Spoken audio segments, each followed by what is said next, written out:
Thanks for watching. Don't forget to like, comment, share and subscribe to Mufti Tariq Masood, famous scholar. کنجوس, there are two types of کنجوس.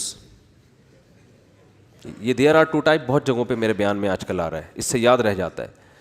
English میں کنجوس کو کیا کہتے ہیں؟ Misers. Urdu میں کیا کہتے ہیں؟ کنجوس.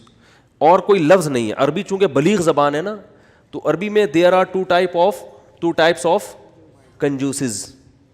کنجوس لوگوں کی کتنی ٹائپس ہیں؟ دو. ایک کو بخیل کہا جاتا ہے اور ایک کو شحیح. شین حلوے والی ہے, پھر حلوے والی ہے. یہ آسانی سے سمجھ میں آتی ہے. حلوے والی ہے آسانی سے سمجھ میں آ جاتی ہے نا. ہاں بولتا تو سمجھ میں نہیں آ رہا ہوتا. اس کو کہتے ہیں شحیح. بخیل کہتے ہیں اپنی دولت پہ سانپ بن کے بیٹھ گیا, لوگوں پہ بالکل بھی خرچ نہیں کرتا, خود ہی میں لگا رہتا ہے. کنجوس شحیح یعنی شح کہتے ہیں کم بخت اپنے اوپر بھی خرچ نہ کر رہا ہو, ہے بھائی. ایک تو ہوتا ہے نا پبلک کے لیے سخی نہیں ہے, سارا بچا بچا کے خود ہی کھاتا رہتا ہے. جیسے وہ ایک کنجوس باپ تھا. یہ قصے جو پہلے سے بیان سن رہے ہیں انہوں نے بہت دفعہ سن لیے ہوں گے, نئے نئے لوگ آتے ہیں تو سنانے میں کوئی حرج نہیں ہے. عرب میں نا باپ دادا کی شاعری پہ فخر کا رواج بہت زیادہ تھا. باپ دادا کی شاعری پہ فخر کہ میرے ابا ایسے, وہ کہتے ہیں میرے ابا ایسے. تو ایک شاعر نے اپنے باپ کی سخاوت شاعری میں بیان کی اور مقابلہ جیت گیا کہ میرے ابا ایسے سخی, میرے ابا ایسے سخی, کبھی دسترخوان نہیں لپیٹا گیا ان کا, اور دیگ ہمیشہ چولہوں پہ جلتی رہتی تھی, اور لوگوں کا تانتا ایسی شاعری کی ہے کہ مقابلہ جیت گیا بھائی.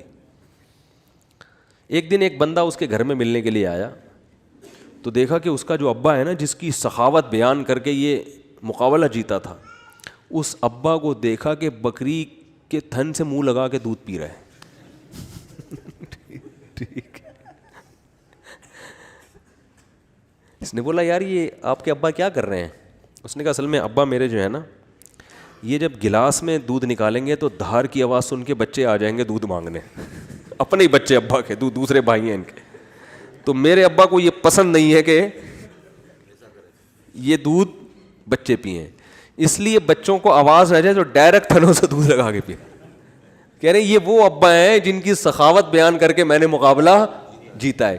لیکن یہ ابا بخیل تھا, شحیح نہیں تھا. اپنے اوپر تو خرچ کر رہا ہے نا کہ چلو بچوں پہ نہیں کھلا رہا, کم بخت خود ہی پی رہا ہے سارا دودھ. وہ دیسی گھی والا بھی سنانا پڑے گا یار, کیا کرے یار. وہ ایک کنجوس, جلدی جلدی سناؤں گا, جو کئی دفعہ لوگوں نے سنا وہ پھر بور ہو جاتے ہیں.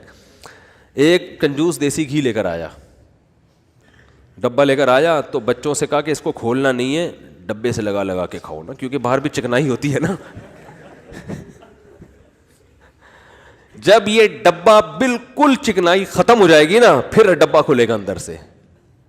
اسی دوران اس کا سفر ہوا تو اس نے اس خطرے سے کہ ڈبہ بچے کھول نہ لیں, الماری میں لاکر میں ڈبہ بند کر کے چلا گیا. 1 مہینے بعد آیا, بچوں سے پوچھا دیسی گھی تو نہیں, ڈبہ تو نہیں کھولا؟ نہیں ابا. پھر کیا کرتے تھے؟ ابو الماری سے روٹی لگا لگا کے کھاتے تھے. ایک تھپڑ مارا ان کو, کہہ رہے کم بہت کچھ دن گھی کے بغیر صبر نہیں کر سکتے. اٹ از کالڈ کنجوس. یہ شحیح نہیں ہے کیونکہ خود تو استعمال کرے گا نا, چپ چپ کے کھائے گا. تو وہ بھی جو بکری کے تھنوں سے منہ لگا کے دودھ پی رہا ہے, کم از کم خود تو پی رہا ہے نا. اور کنجوس کی جو سپرلیٹو ڈگری ہے وہ یہ ہے کہ خود بھی نہ پیے کہ دودھ کم نہ ہو جائے. تھنوں میں دودھ جمع ہوتے دھونے دے رہا ہے یار, کہیں کم نہ ہو جائے, پھر 2 قطرے نکالے کہیں سوکھ نہ جائے, بس اتنا.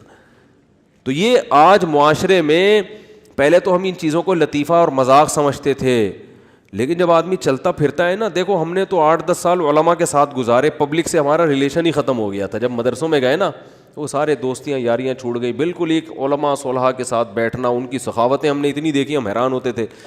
جب پبلک میں دوبارہ جانا ہوا نا, تو پھر ایک عجیب ماحول نظر آیا کہ یار یہ کیا ہو رہا ہے. تو ہم نے ایسے لوگ بھی دیکھے دوسروں پہ خرچ نہیں کرتے, اور ایسے بھی دیکھے جو اپنی جان پہ بھی خرچ کرنے کے لیے تیار نہیں ہے. بچاؤ بچاؤ بچاؤ بچاؤ. بھائی تو خرید لے گاڑی یار, کیا جا رہا ہے, اچھی گاڑی میں گھوم لے بھائی. تو اچھے لوگ بھی ملتے ہیں. ایک صاحب کا وزن ذرا زیادہ تھا, وہ گاڑی میں 2 سیٹیں بک کراتے تھے جب بھی بس میں جانا ہوتا نا. مجھے کہنے لگے یار میں تھوڑا سا بھاری ہوں تو مجھے چپک کے بیٹھنا پڑتا ہے, تو پچھلی آدھی سیٹ میں لے لیتا ہوں. ڈرائیور سے بولتا ہوں اس پہ 2-3 بندوں سے زیادہ نہیں بیٹھیں گے, میں ڈبل ٹکٹ دیا ہے. مجھے اچھا لگا. انہوں نے کہا یار سہولت کے لیے انسان پیسے کماتا ہے تو سفر تو تمیز سے گزر جائے نا. تو پیسے خرچ کرنا سیکھو اللہ کے بندو. جو کام پیسوں سے ہو سکتا ہے وہ خود نہیں کرو, ٹھیک ہے نا. جو اللہ نے اگر دیا ہے پیسہ, خود کچھ اور کر لو, پھر ٹائم بچاؤ اپنا. تو میری عادت پتہ ہے کیا ہے, میرے پاس اگر پیسے ہوتے ہیں تو میں اپنا ٹائم کو بچانے کی بڑی فکر کرتا ہوں. ابھی گاڑی پنچر تھی, پنچر بھی نہیں, ہوا کم تھی, تو میں نے کسی سے کہا یار تو ڈلوا کے لے آ. میرے دل میں سوچا اس کو زیادہ پیسے دے دوں گا میں, جتنا ان کے بنتے ہیں تھوڑے سے کیا ہو جائیں گے, کہ یہ کام بھی انہیں سے لے لو یار, اپنا ٹائم میں کسی اور چیز میں لگا لو, ٹھیک ہے نا. اگر ہیں اللہ نے دی ہیں, بعض دفعہ ہوتے ہیں بعض دفعہ نہیں بھی ہوتے ہیں. آدمی خود ہی دھکا لگا کے بائک کو گھسیٹ کے لے جا رہا ہوتا ہے تو وہ بھی ٹھیک ہے. تو جب ہوں تو الگ حکم ہے, جس دن جیب میں نہیں ہے تو پھر الگ حکم ہے.